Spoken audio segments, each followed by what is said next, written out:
K-pop demon hunters Haja Boy's breakfast meal and Huntrix meal have just dropped at McDonald's. They're calling this a battle for the fans. What do you say to that, Rumi? It's not a battle. So glad the Saja boys could take breakfast and give our meal the rest of the day. It is an honor to share. No, it's our honor. It is our larger honor. No, really. Stop. You can really feel the respect in this battle. Pick a meal to pick a side. Ba-da-ba-ba-ba. At participating McDonald's while supplies last. News team, assemble!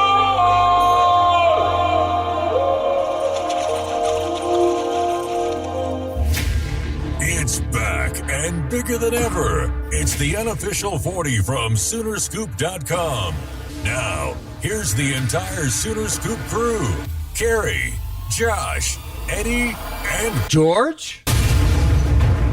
All right, welcome back. It is another edition of the Unofficial 40 podcast right here on Soonerscoop.com, coming to you live from historic Campus Corner, just across from the University of Oklahoma. And we welcome in the whole crew. We're back to football business. The basketball is over. I know everyone enjoyed a lot of the Crown. Didn't end quite well as OU let what was the guy's name? Cuff? Just go nuts, 34 points or something like that? It seemed like all of them came in overtime, but he had 6 threes in the first half. Yeah, it was insane. But yeah, now we're into the transfer portal era of college basketball, not college football. And OU seeing some guys leave.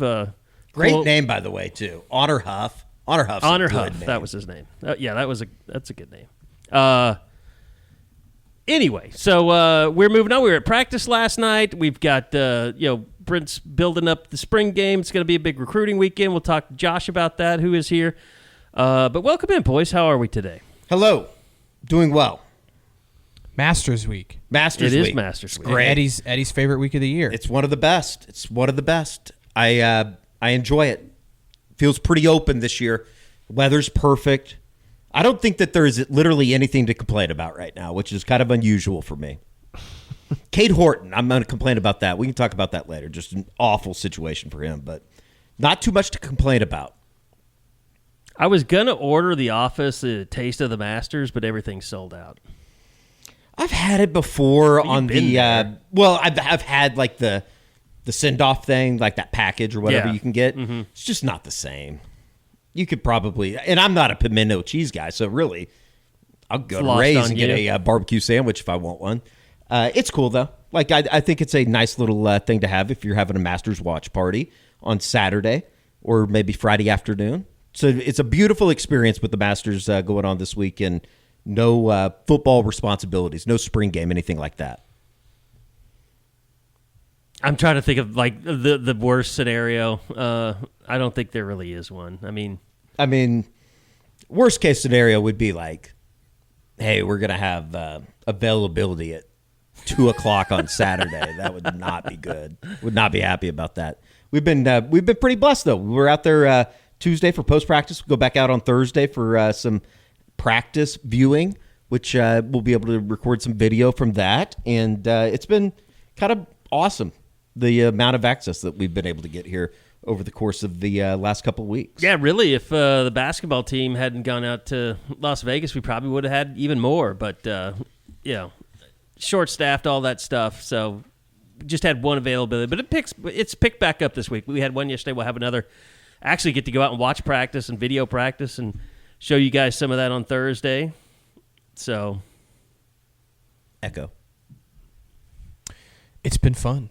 Sorry, was not dialed in there for a second. You were joshing your way through the show? Yes. As if Arsenal were on in the background?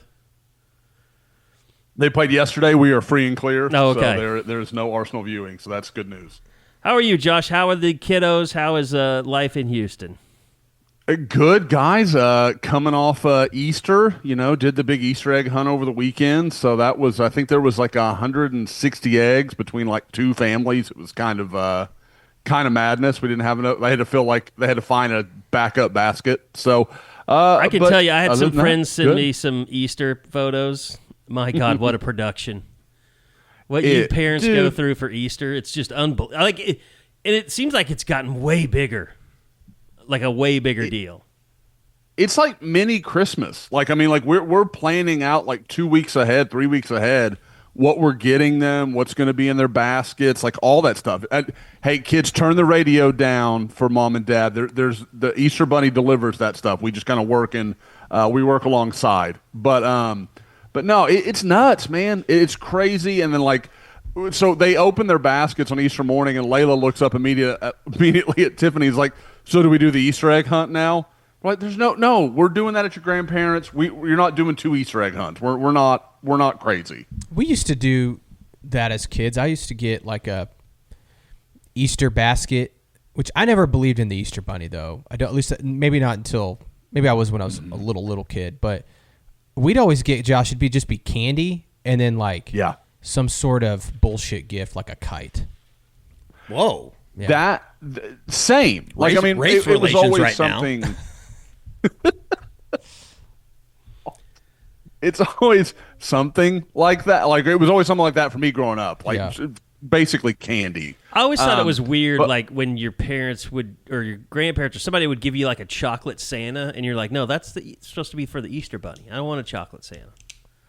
You get the chocolate Easter Bunny. Chocolate Santa? Yeah. I guess there's the little mini ones. Yeah, I know those. You complained though about getting the chocolate. Well, Santa? I mean, I was just like, the chocolate figures are for Easter. Like that's what I associated. I don't know. Them with. I feel like I eat a lot of chocolate around Christmas. The thing that I'm pissed off I missed is the Reese's, they have the Reese's, peanut butter bunny now. Yeah, like the legit ones that are huge. I would have went to town on that when I was a kid. Yeah. I'm not a big fan of the egg, the Reese's egg. Man, that's a bad take. The peanut to chocolate ratio is way off. Oh, I love me peanut butter. An egg. I like the mini cups best. Carrie. Oh yeah, those are really good. That you're right. That's put those in the fridge. Correct. Now, what kind of what kind of jelly beans? I like the Starburst jelly beans. You always confuse it. It's not Starburst. It's Skittles. Skittles jelly beans. No. It's definitely Starburst. I bought some, but Skittles has jelly beans too. But I like the Starburst ones. Have you tried the sweet tart ones? No, I don't think so. I'm not kidding you. When Tiffany's not Tiffany has a sweet tooth, but she'll go days without eating it. We have bags that we store through the year so that till she gets next Easter and they'll have them again. It's crazy. And she doesn't run out, but it's just, she loves those things and they're okay. They're really not bad, but I'm not a big jelly. I don't really do a lot of candy, just sugar for sugar. I like Starburst, but most of that, where it's just hardened sugar, that's not really going to be my candy. I like some, a chocolate or a candy bar or something like that. You are correct. They are Starburst because we've had them in the office. I'm looking at them. Yeah. I'm a Jelly Belly guy. George is not. I like them. I like the adventurous ones, and you just want cherry. Oh. Yes, yeah. But I'm the same type of person. The tropical mix Jelly Belly is wonderful. But I'm the same person that I get a bag of Skittles. I just, I don't individually eat them. I throw multiple. I don't care how many. Same with Sour Patch Kids. I just throw 3 in my mouth. Don't care what flavors. Now I do wreck some Sour Patch Kids. There's no question. This is a conversation I did not expect. By the way, I will tell you, when you get to be older like me, you can't just eat nerds like when you're a kid. It does something gives me a physical reaction. It's a little bit of a sugar rush, but it's also stomach aches. I don't know. I hit 25 and I got real sensitive to sugar. I get I just don't feel good at all. I can have a little and it's fine, but I can't eat ice cream. You guys shouldn't be eating candy at all. No, just eliminate it out of your diets. It's fair. Okay, it's. I mean, coming from you, Eddie. I don't eat chocolate. He's not a big candy. I don't eat guy. any candy. Yeah, but let's not act like you're the healthiest guy. I around. am. I'm the. I mean, let's the tell everybody of health and wellness. Let's tell everybody what your Starbucks order is at 5 a.m. every morning. Well, that's to live. That's just to get to 9 a.m. That's killing you more than the Easter chocolate. Now I got to hear it. What is it, Eddie? Well, I get a venti iced vanilla latte. Add 6 shots. Oh my God. That's not. That's if I don't have that though, I can't operate. So I have to have that. It's not like candy. Shots. It's not like candy. Tiffany has to drink coffee in the morning to deal with me because I wake up and I'm just on. Like I don't have. I can't do it. I can see why you don't drink coffee at the office now that much. Well, I drink that in the morning, and then on the way down, I get a 12-ounce Red Bull. I would have to go to the emergency room if I had 6 shots of espresso in the morning. I don't even know if it still affects me. I've been doing it. And you take a 5-hour energy every once in a while, or at least you used to. I've kind of been out on the 5-hour. I've replaced that with Red Bull. I couldn't type. To be fair, I wouldn't be able to hold my phone. You've always done Red Bull. Yeah, I kind of like to shake a little bit. I don't think that I've reached my allotment until my brain feels like it's going to pop out of my head.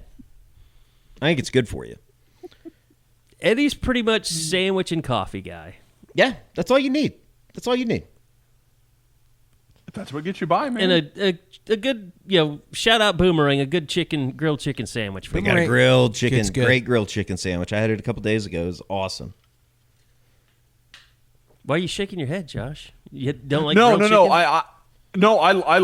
I'm kind of like I agree. Like I love I'm a spicy chicken sandwich guy. Like I will take it in any varietal. Like any spicy chicken, I'm probably in. There's something about the Chick-fil-A spicy chicken sandwich that I feel like is just an absolute constant.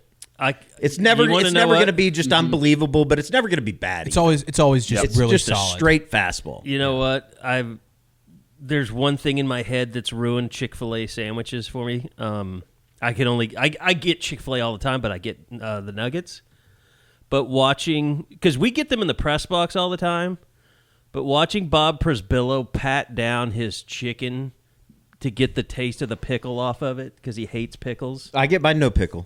But the pickle is on it. Like when you get them in the press box, they don't let you customize it. They I customize mine by taking off the pickle. There's a couple, usually in the video room, that don't have pickle. Okay.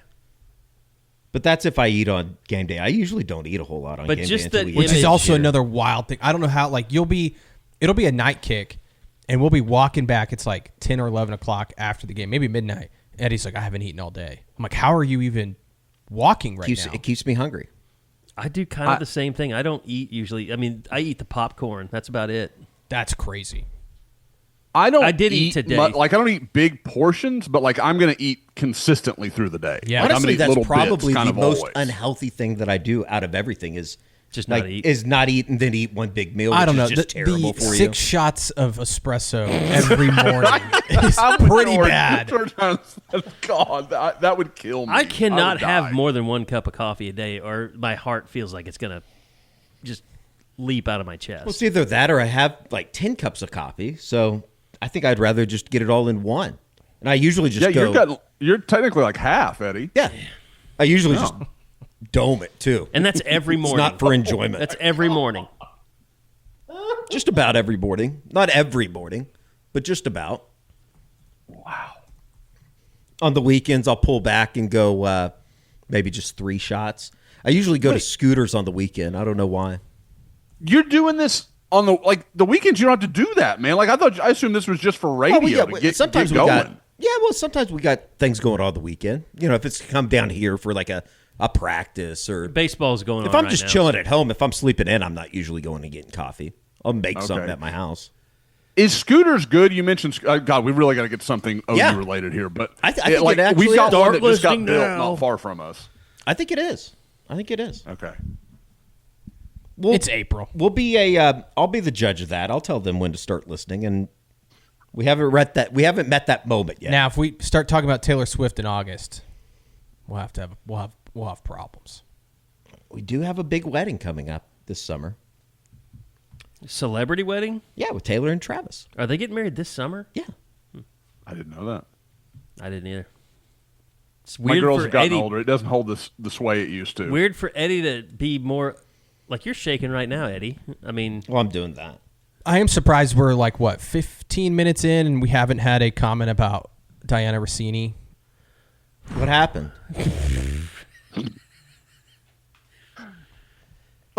Okay, Barstool had to have done that, right? Russini and Vrabel to get like that's the perfect pardon my take moment. Like that they created that in a lab somewhere. Well, and I hate this too because it's just like we thought she was one of the good ones. Like if this allegedly happened, which makes you a bad person, maybe love is love. I just meant for the profession. I think because we all know women, and you know the dumbest fucking shit I've ever seen are people that do those AI videos of women like falling into people's laps. I don't know what you're talking about. Like they're sideline reporters. You haven't seen those? No. They're like your algorithm, man. I told you before, my algorithm is messed up. I'm gonna just look up sideline reporter. I think we need to. I'm watching a baseball game. We need to eject from this conversation. But anyway, I just feel bad because women, you know, they it's harder for them to be in this business, and then when stuff like that happens, it just gives credence to people that think all women reporters are bimbos when we know they work really hard. I mean, it's not that like George hasn't. He wanted out. He didn't get out. Eject. It's been a while since we've just a line. I think that's what it was. It wasn't eject. Now it's assured that we're... Okay, now start listening now. 16 minutes in. It's uncomfortable. I listened to a little bit of PMT this morning. Because he's got to be kind of... Well, PFT, they didn't say much, but they definitely didn't say, hey, this is bullshit by any means. I mean, the pictures look bad. And in the past, she's been a huge part of their show. Yeah, I like both of them. It's definitely disappointing if that is a reality that they've been having an affair together. But while married, both married. Sure. Just bad. It's a bad situation. It's, I guess, somewhat, it's not fun, but if I said that I didn't take any of the like tweets and memes and social media reaction, I'd be lying. I mean, I chuckled at some of it. Rachel Nichols basically got shafted out of, you know, the profession based on just rumor about, remember the stuff with her and Jimmy Butler and the what, shafted like, be one way to put or whatever. It. I think so. That was a word choice. No, it's not good. I'm sure more will come out of it, or it'll be one of those things that, like a lot of things, just kind of fades away. Who like is everything her, else in who is her media main world. employer? Is it ESPN? Rachel Nichols? No. Dianna Russini. The Athletic. The Athletic. Oh, yeah. Ooh. She was with ESPN since like 2015, and then she went to the Athletic in 2023, I believe. And she does a good job. I don't know. It makes you wonder. Now, was Russini the same one that reported right before OU Texas that Steve Sarkisian was considering going to the NFL? I was can't that remember Russini if that was Russini or if that was somebody else. It was Josina Anderson, maybe, or I think it was Josina Russini. Anderson's It might have been Russini. I think it was Russini. It might have been Russini. I think you're right. I think it was Russini. Russini. You know, I think that she does have some sources in Nashville. Obviously, going back to the Vrabel days, it's just I don't know. We were talking about it earlier, George. There's definitely some stuff that came out over the last couple of years, whether it be from New York with her reporting of the Jets, which has been documented on PMT, or anything that happened with Vrabel in Nashville, and it definitely just makes you wonder now, like, where was she getting this information from? Yeah, I think it's in Schefter kind of he'll do this every once in a while, but like when people get outside their typical lane and report something breaking, it's like I remember people saying, well, Hannah Hoover should break what happens to her brother. And I was like, no, that would be a bad look. Like, because she has a family, because it's her brother. And like, that's going to be some, like she's going to view that as, I had this big scoop like once. And will she ever, like, she probably won't have a scoop that big again. Like, that's not really, I don't know, fair to her or fair to the profession, if you will. I mean, when people what I'm saying is people get outside their lane, you kind of wonder, like, why are they doing this? Where are they getting this from? And is it really, like Adam Schefter breaking the Pope? Yeah, the Pope. That's what I'm thinking. That they'd come up with the new Pope. They had elected Leo. I also don't think Adam Schefter is some saint either. By the way, no, I don't. I don't think anybody is at that level. Yeah, and throw Shams in there for the same reasons. Pete Nakos is our guy. Pete Nakos is a saint, and he would never. We love Pete. Bitch Nakos. Well, that's not very nice. What does that mean? That's what Nico's. Oh yeah, Nico's oh yeah, family yeah. called him. That's an affectionate our term. guy, our other guy, Landis. Cordell. Shout out. Cordell. Did Cordell Landis. call him bitch Nikos? Yeah, Yeah. because he was wrapped up in all the Nico Cordell. stuff. Shout out. And I Which will say all true, this by the way. before we get to the football stuff. I will also say congratulations to all of us. We're still living. We didn't attack Iran last night, so that was good news. Which I think I agree with everybody else. Now looking back on it, 50-50 hindsight or 2020, they weren't going to do that on Masters Week. That wasn't going to happen on Masters Week. You can't do that. Good luck to Chris Gotterup this week. I think he might have a chance. That'd be sweet. Be awesome. It's first one. First time winner hasn't happened since Fuzzy Zeller. Who are you taking? Rest in peace, Fuzzy. Who's your guy? I don't know yet. It's so open. I could see Rory defending. Nobody's really talked about him this week. He's got some back issues, though, right? Yeah, I think he's fine, though. Sounds like the reporting on the ground says he's fine. I could get down with Cam Young. I could get down with Scotty. I could get down with a lot of guys. As long as I told Gabe and Teddy, as long as I turn on the TV at 9 a.m. on Sunday morning and we don't know who's going to win until about 3:45, that'd be perfectly fine with me. I think I'm ready to root for Bryson. That's a choice. I don't know. I watched his press conference Bryson yesterday. a part of it. I watched his press conference yesterday. He still kind of just rubs me. He's got the some wrong douche way. in him. Yeah. He's always going to have some douche in him. Yeah, I think you either like him or you don't like him. Like it's kind of there's no middle ground with him. I think he's got little kids hitting golf balls over their houses, trying to duplicate his YouTube video. Yeah, he's massive in the YouTube world. I've just probably love that, lightened up on him a little bit. So many people are. Well, he's really recreated himself.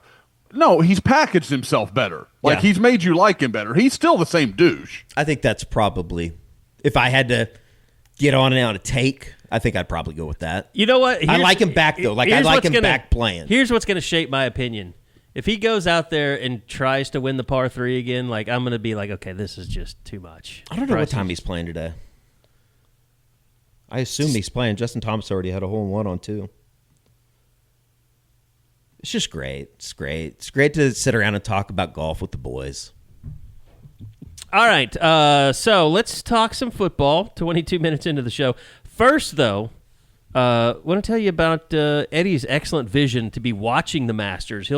He could probably read a green pretty well with his vision, I would assume. Maybe not at it against the National, but I could definitely try. Looks 3, 2, 1. This is the second week that I've done that. 3, 2, 1. Life looks different at every age, Sooner fans. Whether you were born a boomer or a little Sooner, Enjoy Vision provides personalized vision correction for every generation with $1,000 off LASIK, Evo ICL, and lens replacement. Now's the time to get your eyes ready for the season.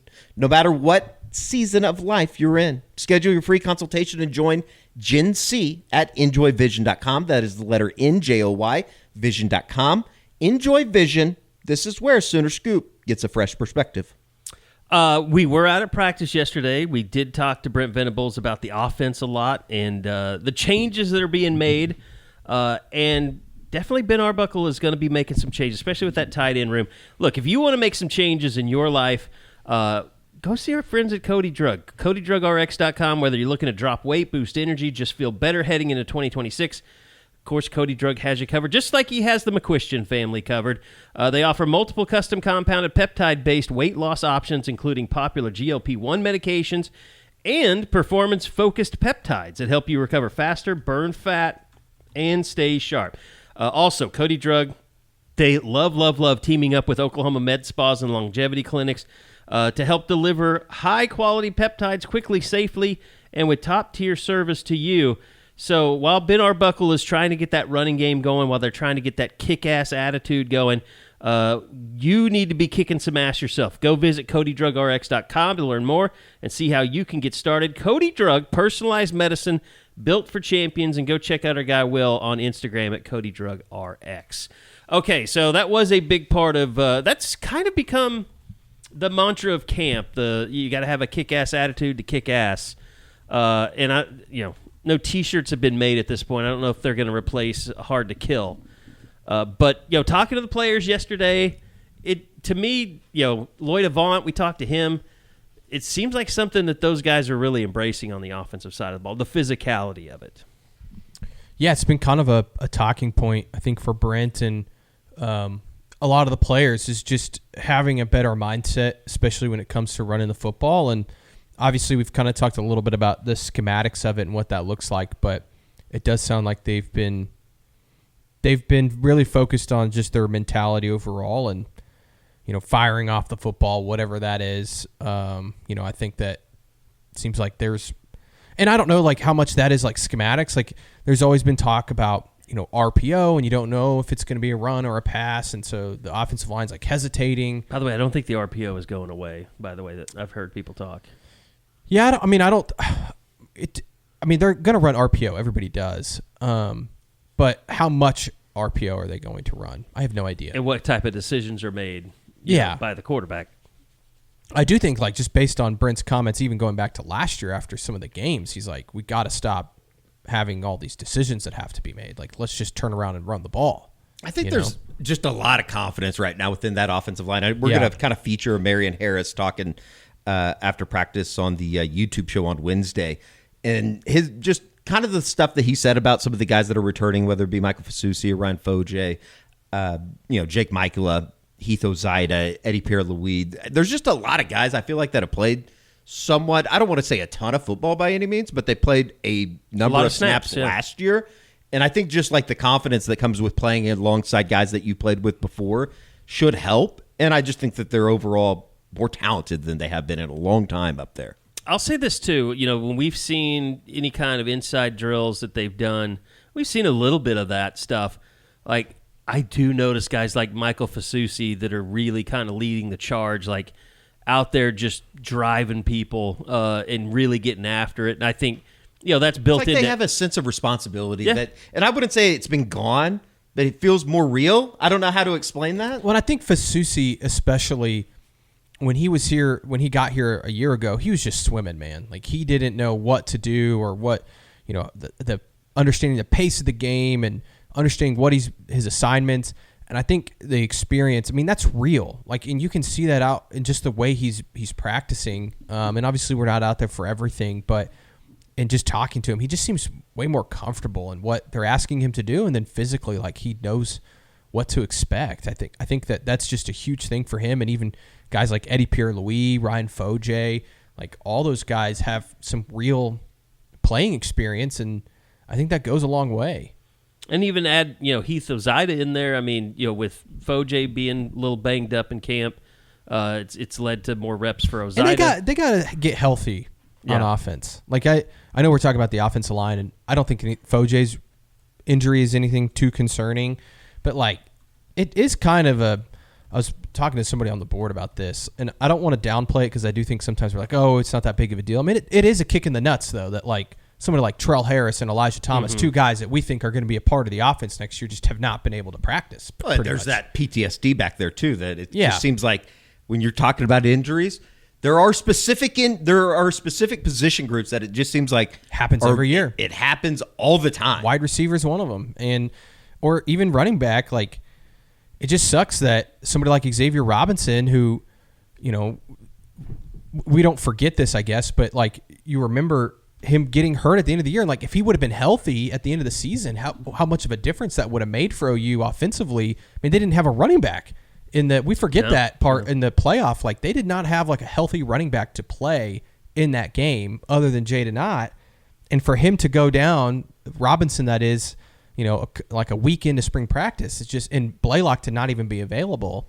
It is kind of a kick in the nuts. And you love that Hatton and DeSeven Walker and Lloyd Avant are doing well, and you hear some of these other receivers, and Satania's healthy, and this Aileen guy from Washington State, and Manny Choice, yeah, like all that. That's great, but they need to get these guys healthy. And again, I don't think any of them are super concerning. Like none of these sound like a Jaden Gibson situation where God forbid someone's knees getting blown out, but certainly you don't like to hear some of the guys that are just missing a lot of time that could be using this time to either, if you're Trell Harris, learn the offense and get some chemistry going, or an Elijah Thomas who needs to develop this offseason.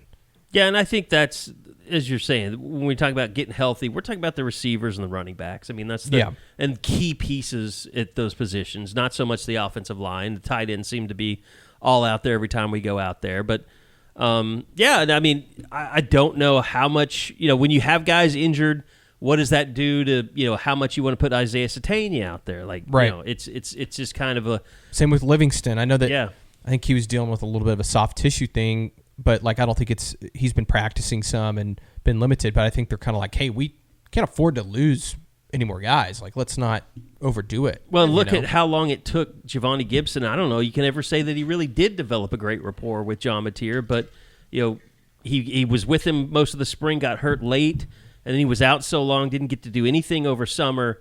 Like, I don't know when Trell Harris is back and healthy and able to go out and do routes on air and all that kind of stuff, but he needs to, like you said, have time with John Mateer, because we've seen how long it can take for that relationship really to develop. I think it is important to note that like those are two completely different injuries that they're coming back from. Yeah, with Giovanni Gibson, he's coming back from a broken leg. There's a certain level of just trusting the leg in the comeback process or whatever.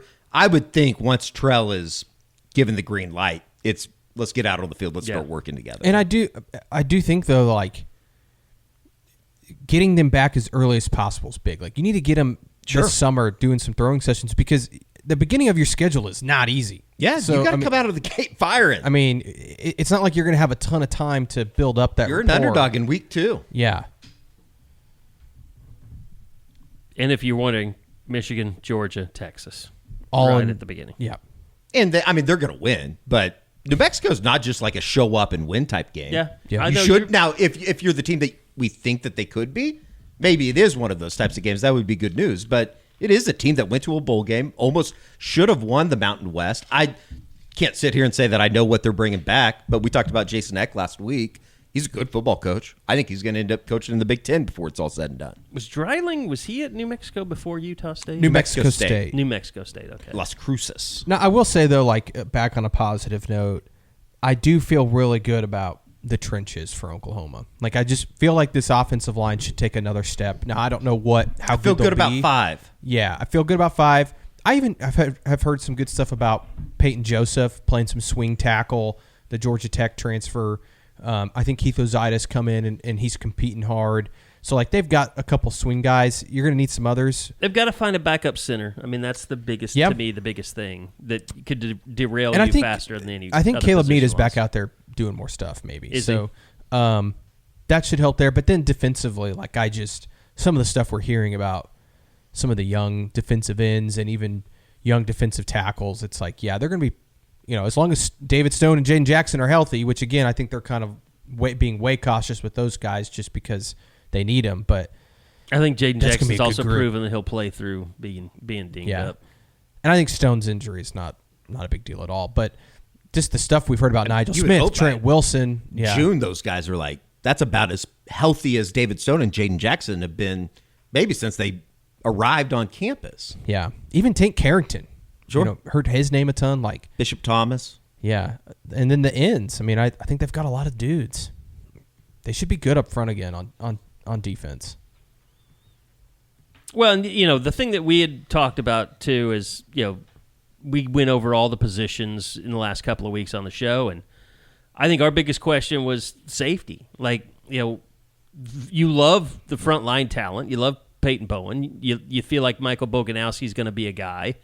And then, if you got to, move a cheetah over or something, and obviously, you got to stay healthy at the cheetah position for that to happen. But, it's just developing. Brent said yesterday that he hopes to have 6 guys, and I think George and I were looking at each other like who? Yeah, we were like the meme in Alan from The Hangover, like in front of the poker table, like all the numbers and formulas and stuff. I'm guessing it's Boganowski, Peyton Bowen, Reggie Powers, Omarion Robinson, Markel Ford, and Nico. Yeah, Nico. and I think what we were thinking is like Reggie Powers is playing Cheetah. Now, obviously, he could move back, but I also just when you're talking about depth at safety, though, I'm just putting him back there. Yes, just automatically. Yeah, because I do think like if somebody were to get hurt, they could just slide him back. But certainly, it sounds like they feel good about it. And if Boganowski takes a big step,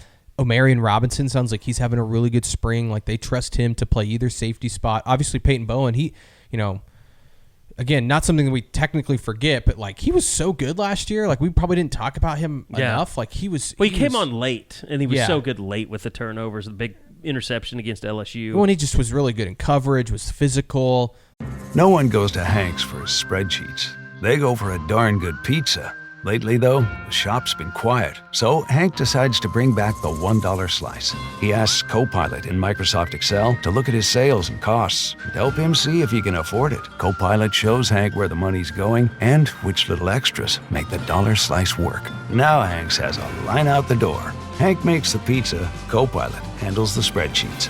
Learn more at m365copilot.com/work. You tell yourself, no one wants your college-era band tees. But on Depop, people are searching for exactly what you've got. You once paid a small fortune for them at merch stands.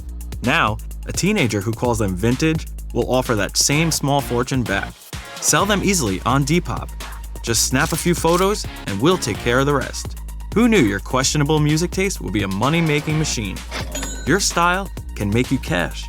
Start selling on Depop, where taste recognizes taste. Like he stayed. I mean, we saw what he could be when he stays healthy, and you feel good again if those guys can stay healthy. It's just like I understand where Brent's coming from. I just don't think that you want to be in a position where you have to throw out Nico Jandro and Markel Ford next year. Well, and here's the thing. Like, I don't want to take away anything from Reggie Powers and like the gains that he's made in the weight room in the offseason. He looks fantastic. But my God, Omarion Robinson looks the part. Like when you say, okay, build me a safety, that's what it looks like when it comes out of the safety machine.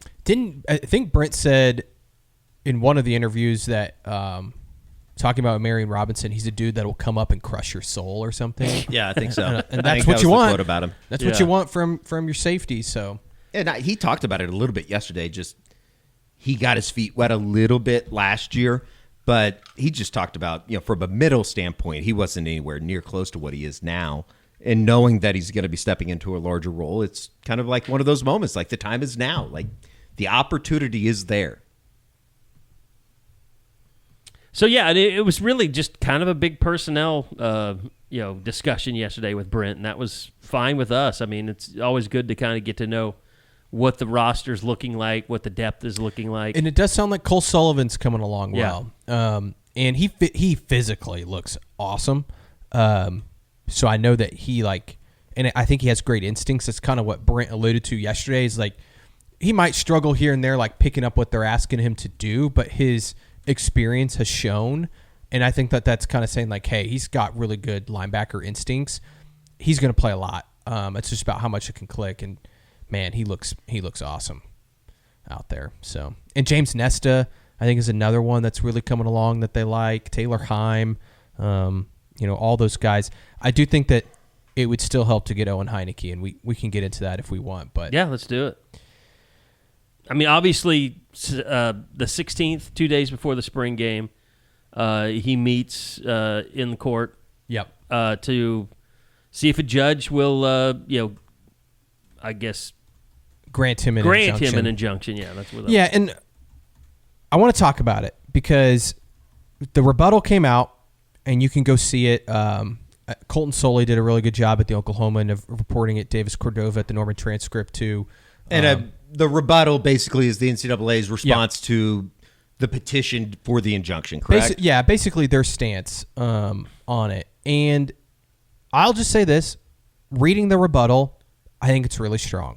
I think the NCAA, I know that we've kind of been like, we think Owen's going to get this injunction. I'm not saying he's not going to. I do think that his legal team's going to have to do a heck of a job. Like, I think this isn't just going to be a walk-in and he's going to get it. I think his legal team knows that. I think that they're pretty confident. But if you go and read some of the stuff the NCAA says, I think you can kind of understand where they're coming from. Because by the letter of the law, Owen technically should not have any eligibility left. You have 5 years to play for. It sucks that there's no redshirt rule on lacrosse, and if you play 1 second of lacrosse, it counts against your eligibility. But Owen did that. He played those lacrosse games, 15 minutes in total, and that counted against him. He didn't get the hardship, medical hardship, his first year at Oklahoma because he hadn't played a game, and so he was able to redshirt, and he probably should have applied for the medical hardship, or even that. I don't know how that all would have worked, but like you read, and I read the NCAA's rebuttal in full, and it is very long, but I don't know. I think that Heinecke's legal group has an uphill battle a little bit. And here's the thing: what you're talking about, 5 to play 4. I know everybody's going to be like, "Well, this guy got this, and this guy got that." Here's what you have to realize: like, it's been 6 years of people getting all these extra years since COVID, and at some point, it just never. They never kind of shut. They never shut the fire hydrant off, and it just kept all these guys. I mean, there's a guy like on his 9th year or something out there at like Division II or something. So they kept granting all this stuff, and this was before NIL was really hitting big. And then I think when they realized, like, okay, well, now these kids are suing us and getting us because we, based on what we've done the last 6 years and given all these people extra years, we have to somehow shut this off. And I think Trinidad Chambliss started the NCAA's kind of hard position on this. And, of course, he still got that extra year because a judge granted it in Mississippi. But they're trying to come back against all these cases. And that's when I said, like, the Chambliss thing, I thought it was bad for Owen Heinecke from the beginning because that's when we really saw the NCAA try to put their foot down and say, we're going to get back to 5 to play 4. And they have won some of these cases. The Chambliss one is the one everybody keeps comparing Heinecke to. But there's been other cases. The quarterback for Tennessee lost his. Yeah, I mean, Chandler Morris lost his. And now they're not all comparable. I think Heineke's is a very, very unique situation. But again, you read the rebuttal, and there's some parts that I think Owen's legal team can take a stab at and poke holes in. But in terms of the letter of the law, technically the NCAA is correct in terms of Owen using his eligibility. So I think... But they are bad people. We agree. Yes. And so Owen's going to have to come up with and his legal team will have to come up with a really good argument. And I think they can. Again, I still kind of lean towards he might get it. But it has to be more than, well, it was lacrosse. Yeah, and I think the other part that is important to talk about is the judge. And I think everybody just saw, oh, well, it's a judge that graduated from OU, is an OU guy, Norman. Got to be sympathetic. I don't know if that's how it's going to work. I think Judge Thad Balkman is going to be right down the middle. He's going to do what he thinks is best. I think he's going to lean on what are the rules, what is the full case and situation. He's also a guy that has ruled against OU in court before, so it's not like he's just helping OU all the time in court. Like, he has ruled against them on some major stuff. I think that it's not the same as Chambliss, where they had it was like an Ole Miss diehard judge. Like, this was a guy that was always going to rule in favor of Chambliss. I don't know if that's the situation here. Again, I don't want to be like a Debbie Downer, but I do think that we've had this feeling, or this way that we've talked about it, where it's like, oh, he's going to get it. And that's somewhat on us because we, when you read the injunction and you know all the things and you see it from Heineke's side, you're like, oh yeah, like this makes so much sense. I just think there's a bit more nuance to it. I mean, Judge Balkman has the decision to make. Is he going to be does he want to live in the state of Oklahoma for the rest of his life? And does he want to be an ultimate team guy? To your point, I know you're joking around. Yeah. But I did talk to Mitt Winter, who, if you don't follow him, he's a really good follow on X, and he's he follows all the NCAA stuff. Mm-hmm. He's a lawyer, all this stuff, and I was asking him his opinion. He said ultimately he thinks that both sides have a good case. He goes, it's just going to come down to, can Owen's legal team convince Balkman, and he goes, and like you said, it is a very, very, very unique case. It's a unique situation. You won't see very many guys that go play 15 minutes of lacrosse at the D1 level and then all of a sudden become a guy that could be an All-American on the football side of things. It just doesn't happen. And I don't even think that there's like any precedent set. Yeah, there's not. And that's why, again, I don't know. We'll be there next week, 8:30 in the morning. I think it's going to be like an all-day event going down. So, and we'll get a decision that day. That's Thursday. That's the expectation, is that we'll know on Thursday next week. Or is it Thursday? Yeah, Thursday next week. No, Friday. No, Thursday. Thursday. Today's Wednesday. Yes. Thursday next week. So it'll be interesting to see. I guess it sounds like we're kind of backtracking. We are, because I do think after reading the NCAA rebuttal and talking to a few people, it's like this isn't a surefire thing for Heinecke to get this injunction. I think it's legitimately going to come down to the case that is made by Owen's legal team and how literally Thad Balkman views it and judges it. And I know just from what you've said too, and just knowing who's representing him, it's a very, very good team. Yes, yeah, like he's got very, very good the team. best legal team he could have. And I will say too, the lawyer that the NCAA has, they hired somebody from Tulsa, a local person, but the main lawyer is the same one that went after Chambliss. So it's the NCAA's big dog that's coming to town for this. And if you're the Noun Hotel, you refuse to let him stay there.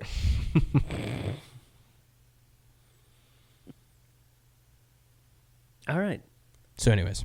No, that's good We'll stuff. see. That's good stuff. And you're right. I mean, I think we felt confident like he would be in a good place, but the more you look at it, we're just trying to say it's not a slam dunk. Right.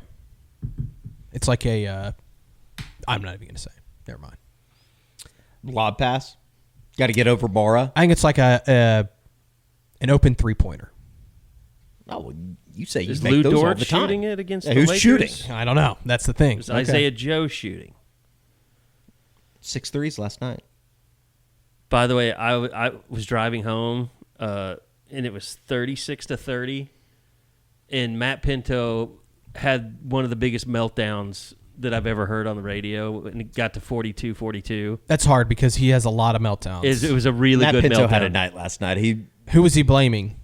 Everybody. He's gotten into the habit of actually naming the refs. I think he's going to start learning their middle names so he can use their full names. I told my dad it was like he was angry that the Thunder's energy did not match his. Yeah, he was mad at the Thunder. game. He was mad at the Thunder for not playing defense. And so he got to 42-42, and he was having his biggest meltdown. They come out of that timeout, and I think they went on like a 24-5 run after that. It was a and it was 39-12 run going into the third quarter. Just amazing. Anyway, hey, I want to tell you guys about one of our great sponsors, Harry's. I know Eddie and I are bearded these days, so we're not shaving as much, but George, he uses it all the time. And I've used Harry's all my life for the most part, especially when I had to start paying for stuff myself. And that's because they've got great value in their razors and great product. And you can get their most advanced razor ever. It's still cheaper than a lot of those name brand, way cheaper than a lot of the name brand stuff, and it does just as good job. You don't have to pay $30 for refills when Harry's has better blades for a fraction of that cost. And they've been making the same blades for over 100 years in their facility. They control the entire process from steel to shelf, so they keep costs low and they pass it on to you. But right now, for a limited time, our listeners can get the Harry's Plus trial set for only $10 at harrys.com/Soonerscoop. And that includes the all-new Harry's Plus razor, 1 refined 5-blade cartridge, a 2-ounce foaming shave gel, and a travel cover to protect your blades on the go. Just head to harrys.com/Soonerscoop to claim this offer. And don't forget, after you purchase, they'll ask you where you heard about them. Tell them Sooner Scoop, Eddie and George on YouTube, the Unofficial 40.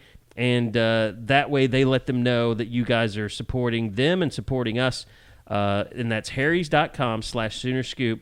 And for the Harry's Plus trial set, it's only $10. I saw it at Target. It's more than that at Target. So go online, get it. Use that URL, harrys.com/Soonerscoop. $10. It's a great deal. Great deal. And you I highly literally recommend use it. the razor every single day. It's awesome. Clean shaven today? Yeah. Took you a while to get here. I did. I shout out my wife starting a new job today. Oh, yeah. Threw off the routine a little bit. Beat reporter for the New York Jets. But had to take Scoops to doggy daycare this morning. So. Wow. Speaking of Scoops, we had a visitor yesterday. We had Burger. Kind of interesting. Burger came to the Burger Canic. Jaron Canic and Burger stopped by yesterday, hung out for a little bit, talked a little shop. Shout out Jaron, good dude. What a good dude. Best. Yeah. Hopefully somebody picks him up if he doesn't get drafted. I mean, I think that's going to happen. He's going to get an opportunity. Yeah. Would love to see him get drafted, though. That'd be awesome. I think I was telling you guys this. I think he needs some sort of offensive head coach guru to like just kind of fall in love with the idea of like, what could your favorite coach, Sean Payton? Yeah, I keep mentioning him because I do think the Rams would be sweet. The Rams, yeah. I do think Sean Payton though would fit that mold. The 6'5" white tight end mold though, unless he grows a couple inches. But I do think like Sean Payton would make sense just because of the Taysom Hill thing at the Saints, and like I think that's kind of what Jaron's not gonna play quarterback, but like could do some of that H-back fun stuff. You could put him on special teams. Like I think that it's not going to be just some random team that drafts him. I think it's going to be like a place that's like, Andy Reid or McVay or whoever, Zach Taylor, like has like falls in love with him or something. Be cool. And you could tell that even he didn't say this, but his kind of reaction. He's been down there at practice and been around the tight ends, and his reaction was kind of like, yeah, that's a tight end room that they've got going on down there now. He seemed to be pretty impressed with the size in that room in particular. Yeah. You know how George was talking about maybe last week. It was like, I think we've bit off everything that we could chew in terms of talking about John Mateer and being better. I'm almost to that point with the tight end group. Yeah. I just want to see him play now. I also think it's worth. I feel like we've talked a lot about him. I don't think though what we're saying is like they're going to be like there's an All-American in that group. No. Like I think that what we're saying is they should be vastly improved, and they should be able to run the ball. I mean, with that group, regardless if they can catch or not, or run routes or whatever, they should be a lot better running the ball. And I think that's all of us. I think that's the hope that we have for. I think we would be very disappointed if they couldn't run the ball and the tight ends are still a liability. At the very least, you should have Hayden Hansen or Jack Van Dorsler, or even Cade Rocky McIntyre Beers. or Rocky Beers. Like those guys should be able to set an edge. Like that. If that's the bottom line of what you're talking about, I don't care if they get 45 receptions next year. Like if they can just be contributors in the run game, I think that everything else will come together, won't it, Josh? That I was trying to think of like where my bar would be as far as receiving totals, that kind of thing. They can be utilized in the red zone for sure. They could have an Austin Stogner last year at OU type of year as receivers where it's very minimal. And if they can block and set the edge, especially with some of the stuff that it's clear OU's trying to implement with the run game, I don't care at all. Like I just take some of that pressure off of Mateer, let the running backs have some room to move, and then hopefully Mateer, that's going to open up some stuff for your passing game, and you don't really need those tight ends. But again, I think it's going to probably surprise some people. Like Rocky Beers is a skilled receiver. Like he has some ability in that way, and I think people will be surprised when they see him. In 2021, Stogner ended up with 14 receptions in 12 games for 166 yards, 3 touchdowns. I mean, am I crazy to think that should be like third on the team in the tight end room this year? Didn't he miss a lot of that season 14 with the staph receptions? infection? I don't know. Too? Well, that was after all that. That was 2020 when he had that was before he left. That's when he came back. That's when he came back. That's right. He was here in 19. No, that's not right. 21 was Rattler Caleb Williams. Oh, that would have been so right. that would have been the Cotton Bowl would have been 2020 because it was COVID. I don't know why they don't have 23 listed on here.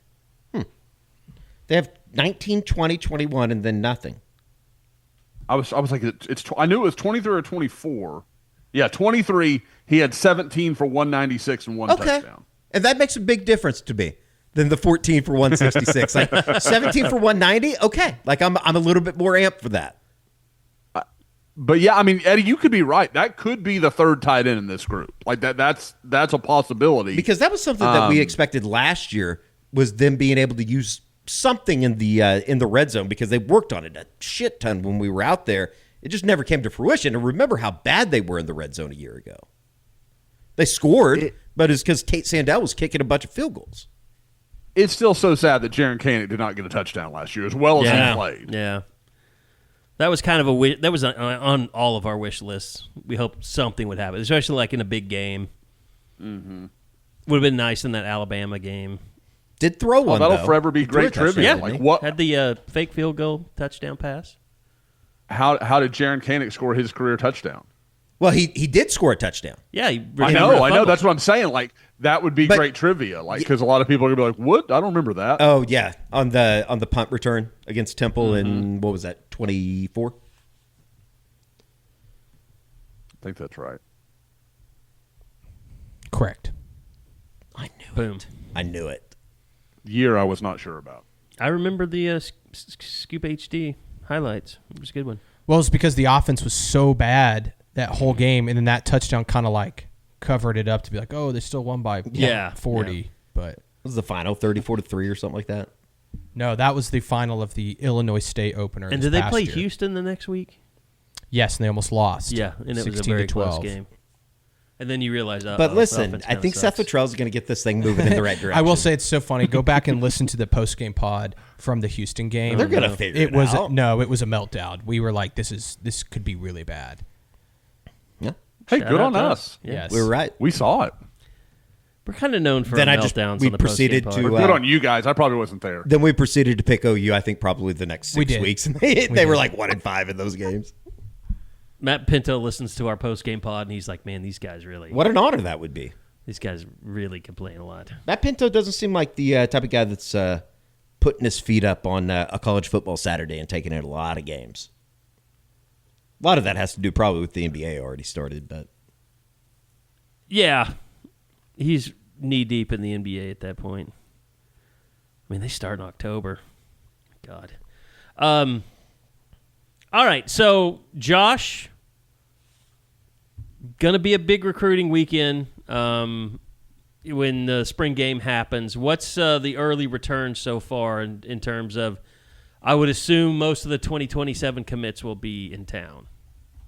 Yeah, that's kind of the baseline, and what I thought has been interesting is you can tell there is a real. I don't want to say a pivot, but like you can tell 2028 starting to become much more in the front, like the front window for Oklahoma. They're paying more attention. It is not that they. I hate the way I'm saying this. I apologize, but they're just that is becoming a bigger focus as they get fewer and fewer remaining spots left in 27. I mean, there's just only so much left to happen there, and there's gonna. I mean. We talked about it last week. They're still making new offers in that class, so I don't want to pretend that, that's all job done or whatever. But 2028 is becoming a bigger thing. I think you're going to see maybe start to get some idea in 28, like where some of their focus is going to be at a few positions, maybe some of their more priority-type targets. And then in 27, yeah, I mean, one of the – actually, timing is perfect. About 5 minutes ago – Seneca Driver told me he'll probably be there. So that's obviously big to get him back on campus that early on. We know, I mean, he didn't mention him by name, but Will Stein has been pretty public about wanting to continue to recruit in-state players of a certain caliber, and he said a lot of this since Seneca Driver committed. So Kentucky's not going away. I don't get the impression Notre Dame's going to go away. So for Oklahoma to get him back that quickly – they're going to have him on campus 3 straight months, guys. I mean, you're going to have him they had him in March. We know that for Future Freaks when he committed. He'll come back on April 18th for the spring game and then be back, late May. I'm forgetting which weekend he's got set up for his official, but that late May, early June window, he's going to be back on campus again. So you're getting him a lot of exposure, and I think that is – of all the kind of high-end guys in Oklahoma's class, he's the one that I'm like, you're going to have to watch that. That's going to get interesting. If we were doing a radio podcast for like KSR, I would imagine this would be a situation of you just need to show some improvement in that first year if you're Will Stein, and you would think you'd be able to land the home state kid, right? Like it just to kind of portray how tough this is going to be for Oklahoma. Oh, yeah. I mean, there's no question that there is a belief. And again, Will Stein, for those that don't know, he was OC at Oregon for several years. I mean, he knows about these big-time recruiting battles. This is not new to him. He's going to be able to talk about, the tight ends he's had at Oregon, the kid last year whose name is just escaped, Sadiq. Yeah. It's just an absolute monster. So he's going to have all those conversations. Now, Oklahoma has such a unique trump card in the Jason Witten situation that is a interesting thing that they can play and don't. It's a nice when you have a recruiting pitch that you don't even really have to make. They say you should learn something new every day. Like how you should only drink Jägermeister at 0 degrees Fahrenheit, ice cold. Like those frozen cavemen they find, which makes you wonder, what would a caveman think of Jägermeister? Well, if you served it warm, he'd probably throw it in your face, say, "Unga boonga," and storm off. And nobody wants that. So drink it cold or not at all. Jägermeister. Damn, that's cold. Drink responsibly. Jägermeister liqueur, 35% alcohol by volume, imported by Mast Jägermeister, U.S., White Plains, New York. Like, come play for a Hall of Famer. That's a nice one to have that you don't really have to pull out of your hat. So, again, I don't want to present it like I've heard anything. Like, everything that I gather, Seneca Driver is where OU would want him to be, and the situation's still good, and he feels good about that decision.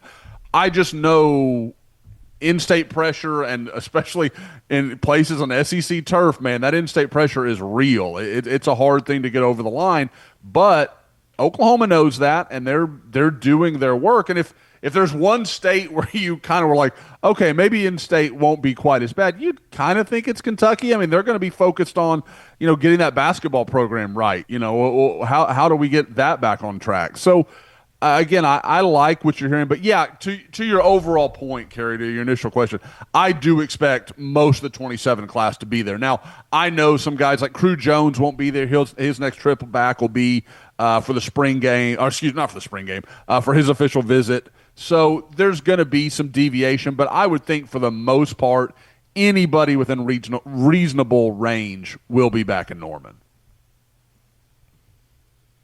All right. I was trying to think the news. I mean, just locally, Oklahoma-wise. Was it Samaj Stanford that had Texas, Georgia, and Oregon announced as his final three? Yeah. And I know a lot of people were kind of bowled over by that. And to me, that's the way that's been trending for a while. Now, I mean, not so much in those three schools. And I know that there are some people that think this is going to be Texas. But I think more in that OU's not that engaged. My impression is that this is a situation where Oklahoma's got a few guys they like every bit as much, maybe a little bit more. I would say Bodie Sparrow is a guy that when I talk to people, he's just very high up OU's board. They like him a lot. And Jalen Scott, I think Jalen Scott and Samaj Stanford are fairly similar. Like, I think there's a lot of the way their games are. I think they play kind of similarly. I would maybe have Samaj just a nose ahead, but I just love Samaj. He's one of my favorite guys in the in-state class. So, I just think Oklahoma might entertain the idea of a third safety, but I think that how that plays may be a little reliant on what happens at corner. We've talked about this a bunch with maybe Mikael McCreary slides over to safety and then they've got their three safeties in the class, or, maybe if they don't land every corner they're hoping to land, then he ends up there. And again, guys, there's Gideon Gash that we have to consider. That's a kind of a cheetah safety corner, 6'5", 200-pound mutant, just kind of a different type of dude. So there's a lot of possibilities in how this is going to play out, but I just think at some point you got to make some decisions, and Oklahoma has invested a lot into the offensive line class, into the linebacker room. Like that, there's a lot that's happened there to help build this group. And guys, I don't know that Samaj Stanford ever really gave OU an impression that, hey man, I'm really serious about you guys too. Like, he'd make trips to Nebraska all the time and rarely got to Norman, and that's fine. That's his choice. But at some point, Oklahoma's got to take that level of interest to heart and kind of read that for what it was. The situation with our boy Bodie Sparrow here as of late.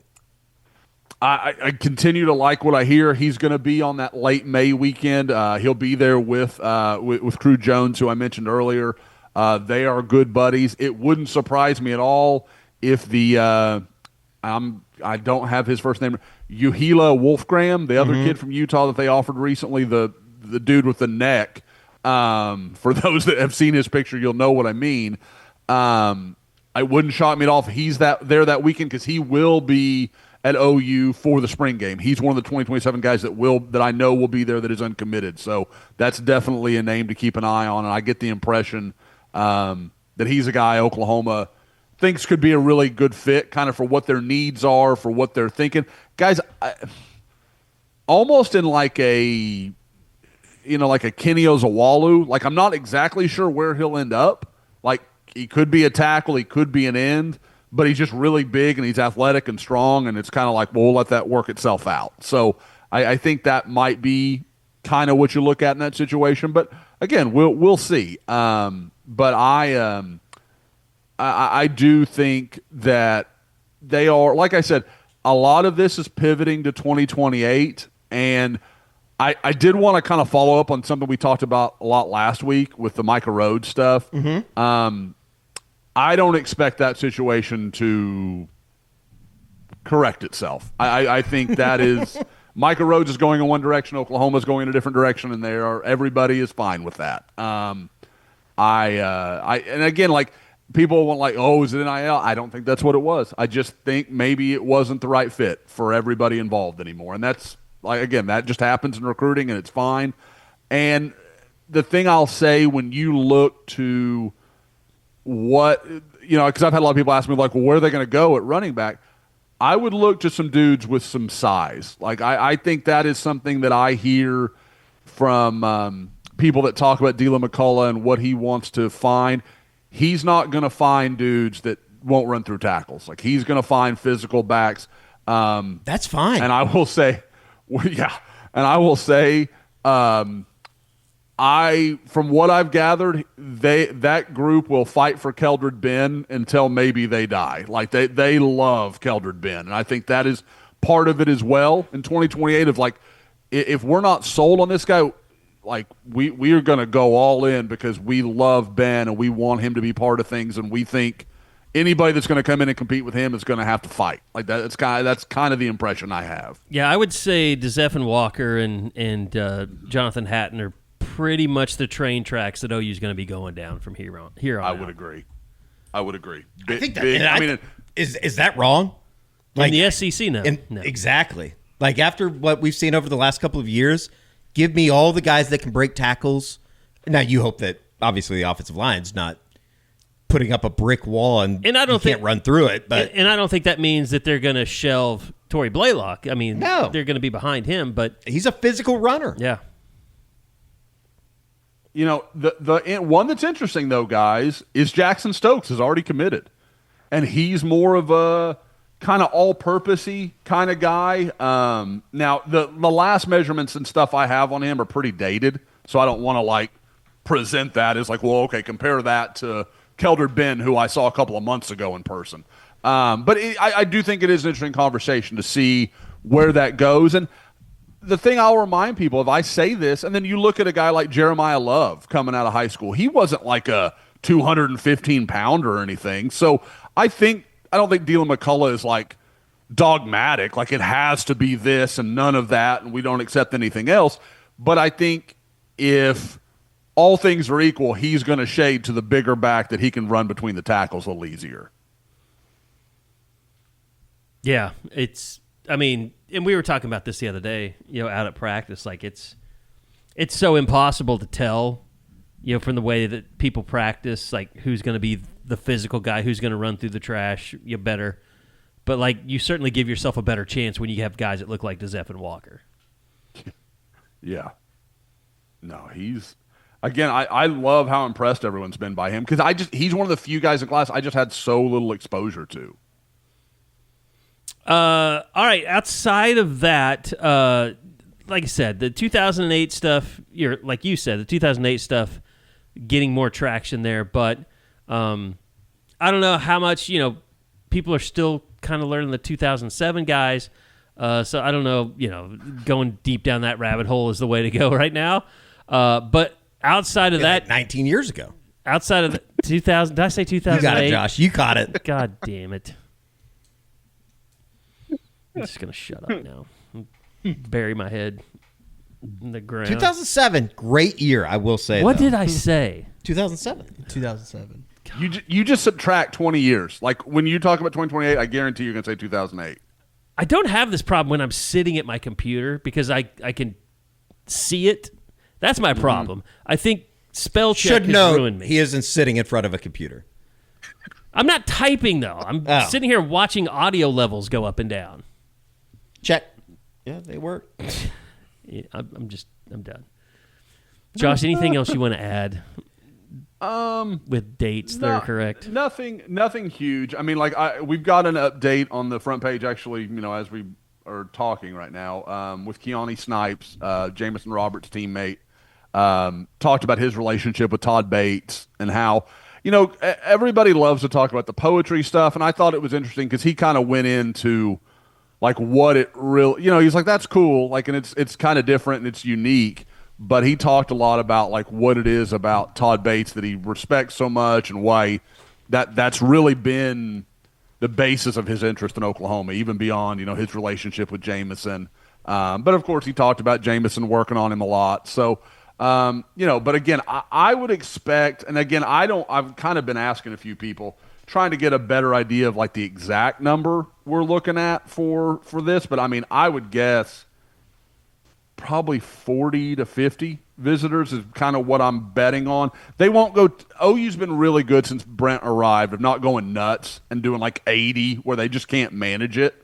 But I do think this will be a bigger weekend where they'll really try and use the crowd, the environment, and all that to kind of sell some guys just on, what being at OU is like. Should note, we talked about Keone Snipes in the recruiting report last week that you can watch here on the SoonerScoop.com YouTube channel.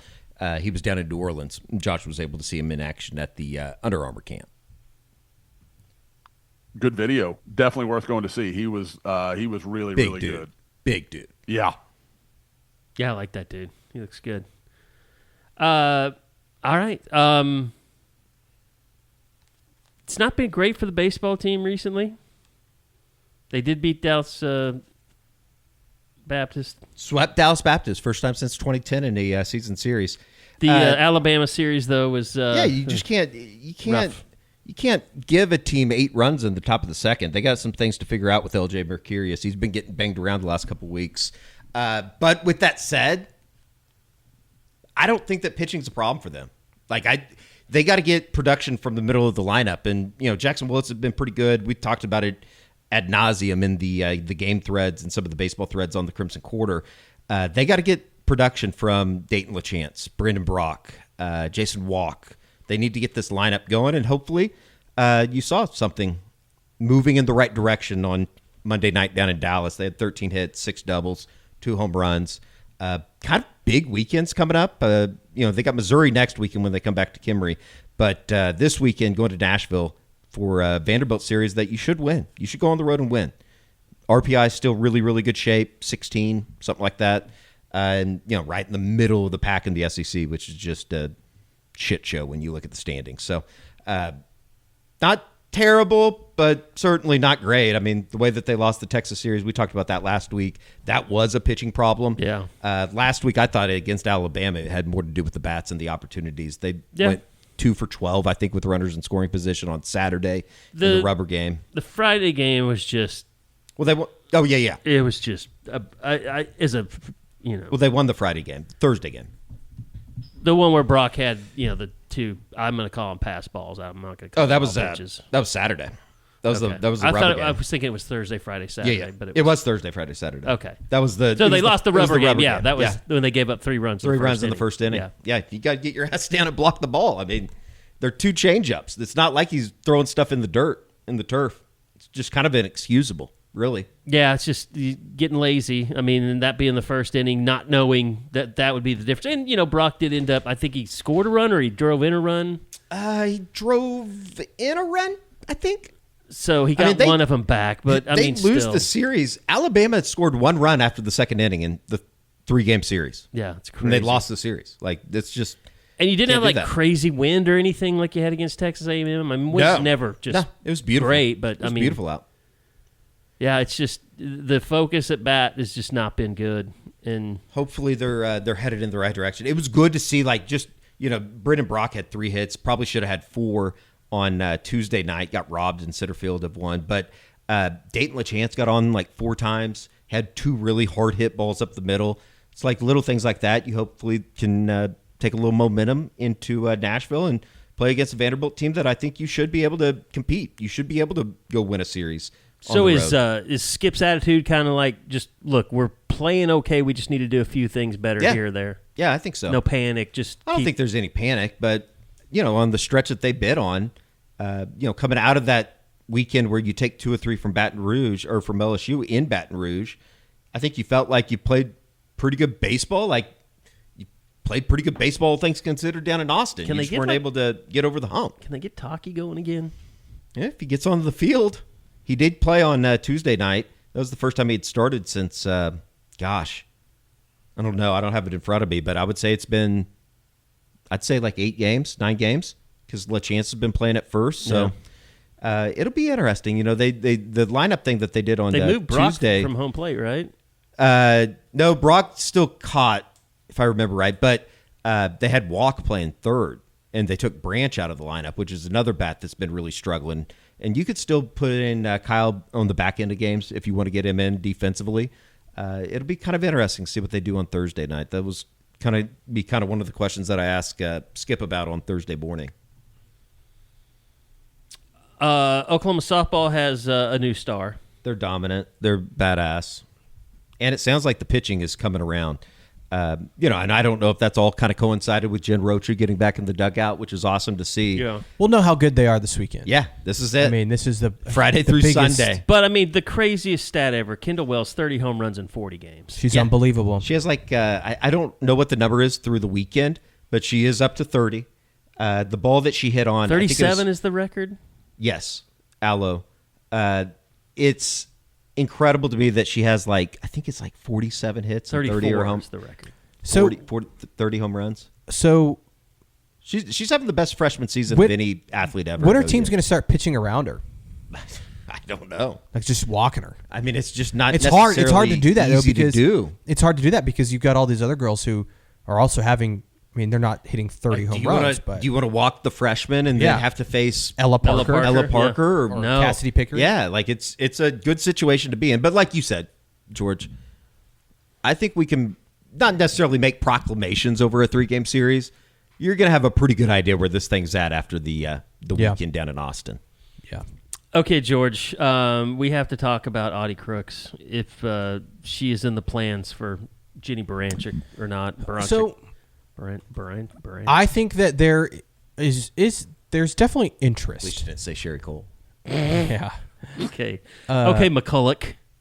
I'm working on it. Called her I'm Ashley working Paris. on it. I'm trying. I'm trying my best. She is. I'm trying to be hottest. She kind of, to me, Audi Crooks is kind of poverty Courtney Paris. I'm sorry, but I think she's better offensively. Look, here's the thing. I think that you think Audi Crooks is better offensively than Courtney Paris? Yeah. No.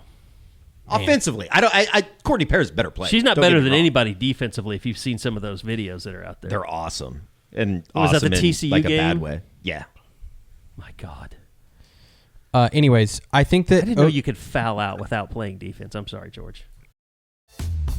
This episode is brought to you by HBO Max. It's the final season of the Emmy Award-winning series Hacks, premiering April 9th.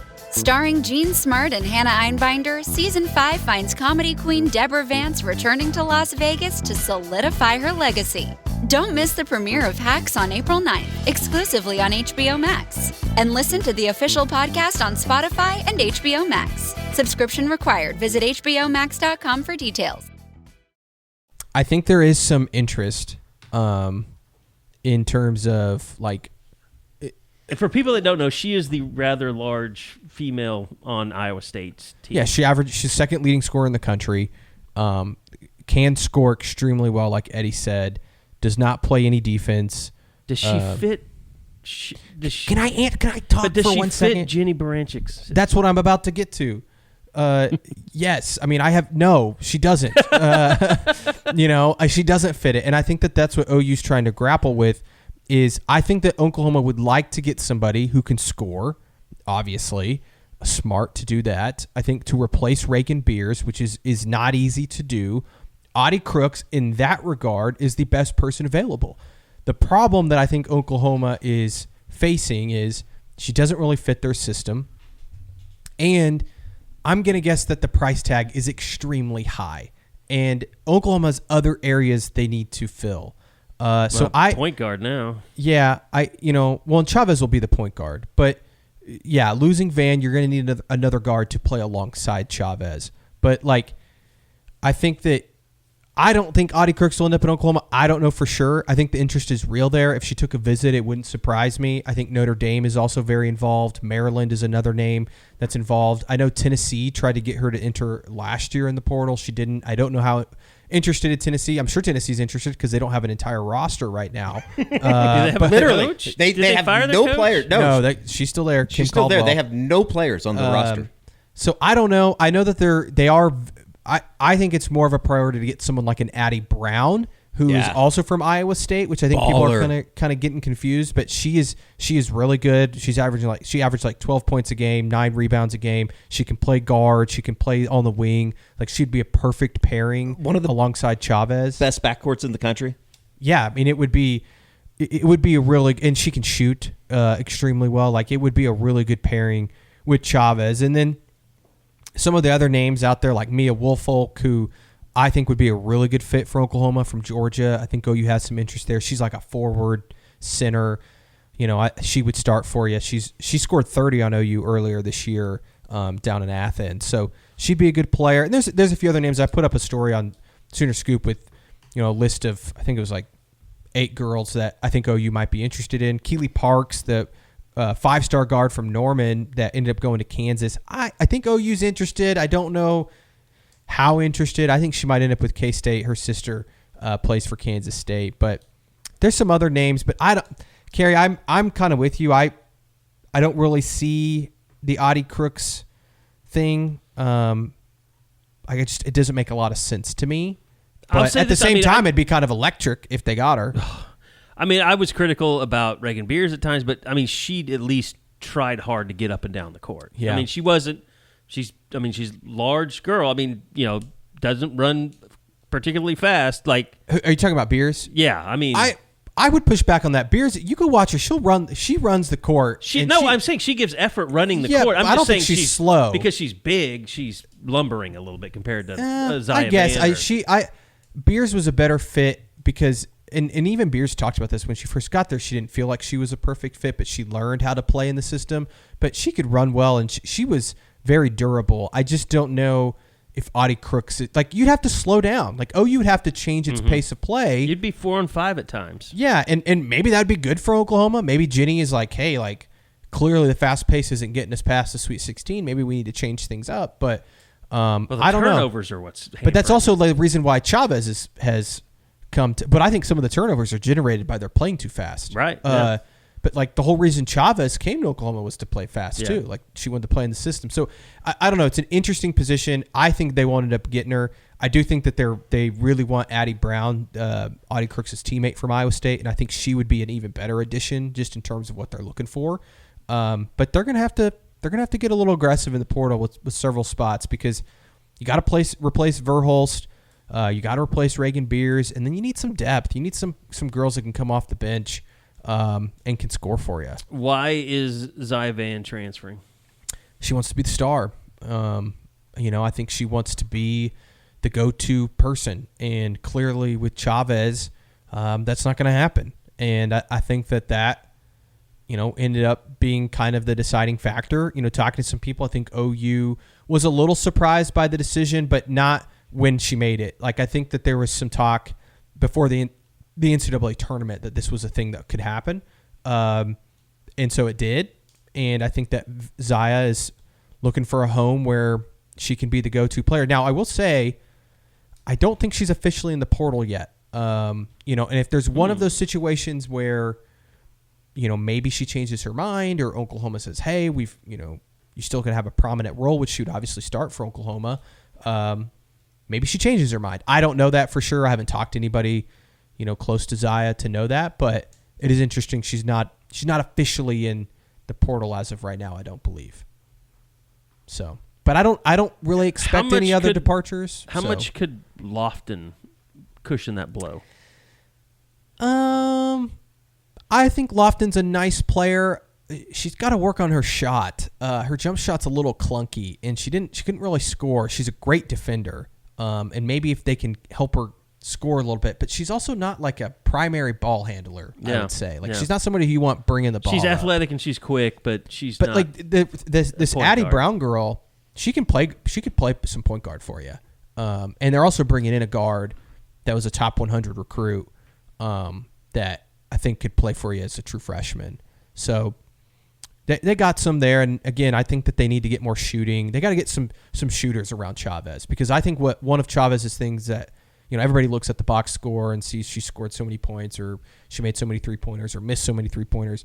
I think one of her best attributes is her passing, and this year they missed just way too many open shots. I mean, their 3-point shooting was just atrocious late in the season, and they got to get some girls around her that can knock down some open threes. Very nice. Very good breakdown. Josh is about to die. We haven't even gotten to men's basketball. I think I find the women's basketball far more palatable most of the time. So the men's basketball, to me, it just feels like it's like, all right, well, are they gonna be able to get anybody? It is. And even if they get anybody, is it going to make you feel any different? Well, and here's the thing. This is not just on Porter now. Eddie's shaking his head. This is not just on Porter now. It's on Roger Denny, too. Because, he's the one that said they're going to commit more resources. So where are those resources? Where's, who you're losing people? Are you going to keep, the key guys that you have remaining? The good news is you haven't lost anybody that I'd go, oh, that's major. Now, you got 3 in. Atak, Jake Hansen, who's a walk-on, and Josh Nwankwo. Jeff Nwankwo. Shout out, Panther. I don't know. I don't know what it looks like. And, I think that, my biggest thing, outside of, the portal and attacking that, and they got the GM now in place that's going to take over. Boy, does he have his work cut out for him coming in from Clemson. I just don't know. Lucas McKay is the general manager's name, by the way. But how do you generate interest in this? Over the next couple of months? I know that I put it in the one of the threads on the Crimson Quarter. Just the next year is going to be long talking about this. It's going to be hard to generate any type of interest, momentum, whatever you want to call it, knowing how all of these games end, and you get into the last 5 minutes of the game and you can't win. And I think that I mentioned it to Mike Houck yesterday. It's almost kind of perfect that this season ended with them blowing a lead in a game that they had no business losing. Yeah, I feel like they could go out and add 5 really good players, and we'll be like, okay, what does that mean? See if you can finish off a game. Yeah, and they'd be up 10 with 5 minutes left, and you wouldn't trust it. No, not at all. So I don't know. The decision's in. I think we can move on from that. It's about making the best of the situation. Let's see what these resources look like. Let's see what Lucas McKay can do in the portal alongside Porter Moser, and what they can wrap in. Because again, I thought they had a pretty good haul last year with the resources that they had, and that group lost a bunch of games that they shouldn't have. Well, and then what does that front office look like? Is it a mini Nagy venture, or is it just Lucas McKay by himself with the fake assistant general manager? I honestly don't know. I don't think that it's going to be a front office like you've seen with football. I don't think that. I can't see that. And in fact, I would say that's probably would be a bad use of resources if they put a staff together of 6 guys or 5 guys working alongside Lucas McKay. Oh, I said many. Yeah, I don't know what that looks like. People at the most, but I don't know what other schools nationally that are going to the general manager role or whatever. I don't know what that looks like for them. I don't know how big a front office at whatever X school that you want to use looks like. Vanderbilt or Kentucky. Sure, and I don't even know if they have general managers, to be completely honest. So it's a real positive situation. I think basketball, the sport of men's college basketball, definitely more important to have money than it is a front office. Yeah, I think the money does all the job that a front office would do. In a way, I don't know. There's just so much less to track. Like it's not as, you know. I mean, people need 8 or 9 players that are good. Yeah. Like in football, you're putting together a 105-man roster. In basketball, if you have 8 meaningful players, you're home. And I mean, you look at those rosters for UConn, and you know, I don't know. Arizona didn't play well, but Michigan, like they've just got big. And my God, Illinois, are they also running some kind of a human trafficking thing with the players that they're bringing in? Got a bunch of Eastern Europeans. Oh my God, they're all really good, and they're all huge. Yeah. But like Illinois definitely has some type of a system down. They have some type of pipeline that they're working with. I think they have. It was one of their assistants. They were talking about it during the semis. They were highlighting the guy. You know, the kid that got the responsibility for finding Wagler, who they got kind of not necessarily out of thin air. It was Tyler Underwood. It was Brad Underwood's kid that's an assistant now on that team. You have Kevin Kruger up there doing assistant work for the Illini. It just, I don't know. It was Yaxel Lindenborg, was he like a guy that everybody wanted? Yeah. He was. He was a big get out of the portal. He was at UAB. Okay. But he was 1 year at UAB, right? And he was like somewhere really small before that? I can't remember. Yes, I think so. But, I mean, he was also like, you know, the thing that you talk about with Lindenborg, he's like 23 years old. He's one of the oldest guys in college basketball. That's one thing we didn't mention about the craziest part about Michigan's run is I remember watching Ade Mara last year at UCLA. He was a really good player. Like he had the size advantage over everybody. He changed his body so much. I bet he gained 40 pounds over the offseason. And he turned into a dominant player. Like he was dominant in the NCAA tournament. Kind of shut down Terrace Reed in the national championship game. Yeah, Michigan was so good. They were so good. I looked it up. Lindenborg was in JUCO for 3 years, and then spent 2 years at UAB, and then this year at Michigan. There you go. By the way, that was another thing. I think it was Ross Dellinger had put out there today that 4 for 5. They want to limit it also to 19. You have to play like from the time you're 19 to 24 or something like that. Something along those lines, yes. It was something like from your 19th birthday or something, or like high school graduation. To be clear, because if you graduate, it's you not could like be 17. I mean, like it's high school graduation or 19 when you turn 19. So you can't have like a situation where, you know, you were in the G League for 4 years and then you come back as a 23-year-old. I think it's a great rule. No coaches would ever try and take advantage of that ever. The 5-year thing, I think, definitely absolutely, not in basketball. Absolutely needs to happen. Agreed. Does Brad Underwood, and I fully acknowledge I don't watch enough college basketball. Does he have a lot? Does he look like Brendan Gleeson, or is that just my imagination? Like, I feel like he's a slightly younger Brendan Gleeson. For those who actually know who that is, you talking about the mummy guy? I can see that. No. You're talking about Brendan Fraser. Brendan Gleeson's I can definitely see older, kind of Josh. Irish actor. Oh, okay. Yeah. I know. He was in the definitely Josh.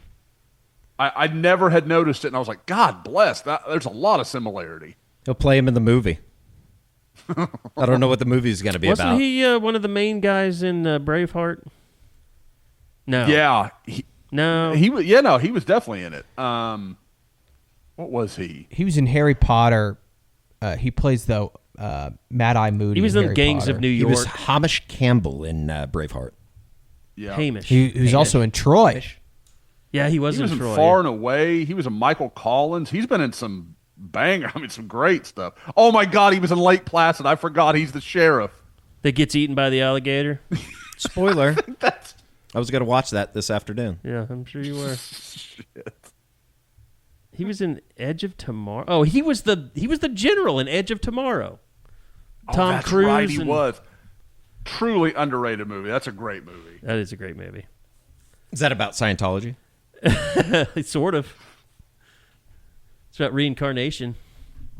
I had my 6th grade English teacher. The legend was always that she thought she was reincarnated by a fly. That she was a fly before she was a teacher? Yeah. Miss Strong, shout out.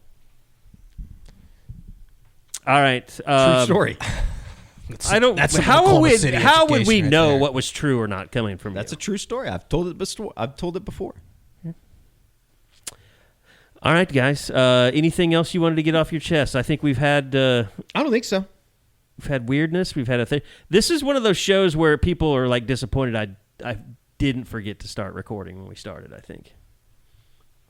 I may be due to go kill a copperhead as soon as we're done here. I've got a neighbor that is telling me she has a copperhead snake that needs to be addressed. I would tell her I'm the only. Call the cops. Go ahead. I'm not going to be your animal control officer here. I had to catch a mouse with the help of like 4 little girls last weekend. That was that's why the snake's Saturday. there. Leave the snake be. He's going to eat all the mice. I'm not against this idea. Isn't there it's more about the snake biting that looks a dog. just like a copperhead that's not poisonous at all? Yes, Texas has a lot of that crap. Like there's the Texas rat snake looks just like a moccasin. Like it's black and everything. It's crazy. Well, good luck with that.